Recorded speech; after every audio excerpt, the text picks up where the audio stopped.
Hey everybody, welcome back to Limb Between Paychecks Kitchen. I'm Oz. Jack and Letty are still at Lake Jackson. We're doing the whole social distance thing, making sure this is good because we don't want to get anybody sick. So hopefully this will be one of our last videos where we're doing the pandemic pantry, where we're doing it out of mind with all the bad angles and lighting and laundry day. So hopefully this will be the last one. Today we're going to get into something super cheap, super easy. Some people I grew up with just handfuls of like Velveeta cheese and chunks on chips and call it nachos.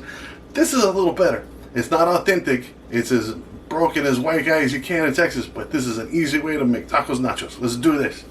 So this is way too much stuff than you actually need. So you're going to need chips, some cheese. Yeah, the shredded stuff is best, but whichever you got. I use beef and a little bit of taco seasoning, a little bit of water, and then whatever you're going to dress it with, right? So I use avocado, right? Straight up aquadad, and some onion. You can use salsa, sour cream, anything. So once you get your skillet nice and warmed, go ahead and put your hamburger in there. I put a hole at the other end because it helps to get all the meat out there. It's less of a vacuum. So you just cut that in, cut your chub, and just squeeze it in there. As unappetizing as that looks, I mean, it's ground beef, man. That's just what it looks like. So make sure to squeeze it, get it all out of there. Make sure you get it all out of the lid that you cut off of there, because sometimes it'll hide down in there. And break that down as much as possible. Like, you want to just break it down. You want to get as many of the chunks broken down into the smaller ground up bits. You don't want the big hunks of stuff in there, because that'll like mess up your chips, man. Falls all over the place to kind of break it up. And also because I'm using dirt cheap grease laden burger here, you're gonna have to pour out some of that oil, some of that grease. Just pour it to the side. You can see it here. You want to get it to a nice brown here. Right, get it nice and brown, just like how your package tells you to, right, with the taco seasoning. Or you can use the taco seasoning that Jack made the other day, or how to do it at home, do your own stuff. Right, just add that into the meat here along with a little bit of water. Now that it's nice and brown, you get you a little bit of water, which I think most of the package stuff is 3/4 of a cup. I use half because I don't want it near as wet, because I don't want my chips to get all soggy. So I'll use half cup of water, put my seasoning packet on there, turn the heat down to simmer, like as super low as you can get it. And then stir this around. You want to get this stuff all over everything. You want every piece of meat to have it. You don't want just like random burger. Now this is the time, like if you want to add anything else, like garlic powder, salt, jalapeno rub. I have some of that sometimes I'll throw into stuff. It gives that nice jalapeno flavor to it without the heat. You know, this is the time to put it in. Let it get in there and cook and simmer and get into that meat, man. Put it on there. It tastes excellent. So while you're getting this done, you need to start getting the other stuff done. Now just keep it a light stir. Let it sit and simmer. I'm stirring way too much. All right. So once you get that done, now I'm doing this to show you that I am not a professional. I just kind of hack my onions to pieces, man. If I don't cut my finger off or stab myself in the hand. You know, so you don't have to be an expert at this. Me and this channel and Jack will prove that you don't have to be a professional chef to be able to cook food for yourself at the house, right? And then I get it over here, and I just cut it into chunks as best I can. A sharp knife. I mean, it's just old beat up steak knife.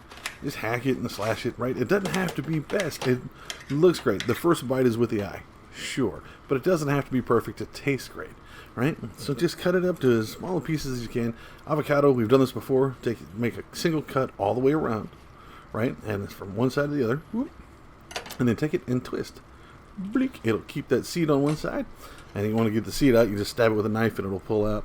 And then you just take a couple of cuts, lengthways down the thing. You can do them widthways as well if you want just cubes. Then get you a spoon. And just pull those out. Now this one was still a little bit green at one end. Like it was nice and soft at the big bulb end, but the other end it was still kind of not quite ready to be used. So you can tell it's kind of hard down at that one end. But cut that piece, we're good, right? So just scrape that off. If you want it in smaller pieces, you want to mash it up, you want to actually make guacamoles with it, do that. I just like the avocado there. Now, after simmering, while you're cutting all that stuff up, it's going to cook down, get that liquid out of there. That's what it's going to look like. Remove it from heat. I'm going to do a quick plating, man. Get you a plate, especially one that's kind of got a edge on it, and get your chips. Now, tortilla chips, man. That's the best kind of stuff for this. I don't do the scoop thing, just because if it's broke, then it's not a scoop. It's just half a spoon. So put your chips down in there. Get you some meat. Now, I'm the only one at the house. I'm eating this, so I'm going to make it where one plate of this is going to be a meal. So I put a couple of spoonfuls in that.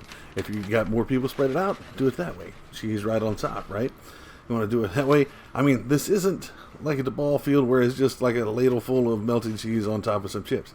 then decorate it with whatever you want, man. I put sour cream and salsa on mine, but just the bare minimum. So onions, a little bit of avocado on the side to make it look fancy, like I'm from California or something, right? And then you serve it. You can sprinkle whatever you want on this. You can put your salt and pepper and stuff if you want that. But that's excellent. This costs next to nothing. I think the avocado and the burger were the most expensive things at like $3, and the other one was like $1 for like 3 of them. This is excellent. Super cheap. Great. I love it. And I'll always say try it. There you go, man. Excellent, like homemade nachos with a little bit of extra stuff on it. Dress it with whatever you got, man. You got sour cream. You got, salsa, whatever you got. Just throw it on there. Get it done. Remember, you can find us on YouTube all the time, but we try to upload on Tuesdays and Fridays as much as we can. Be sure you can find us on Facebook at Living Between Paychecks Kitchen, and at Living Between on Instagram, the big time followers over there. You can also find us on Pinterest and Patreon. If you want to help us out over on the Patreon stuff, we very much appreciate it. And we'll see you next time, all right? Y'all be safe. Eat up.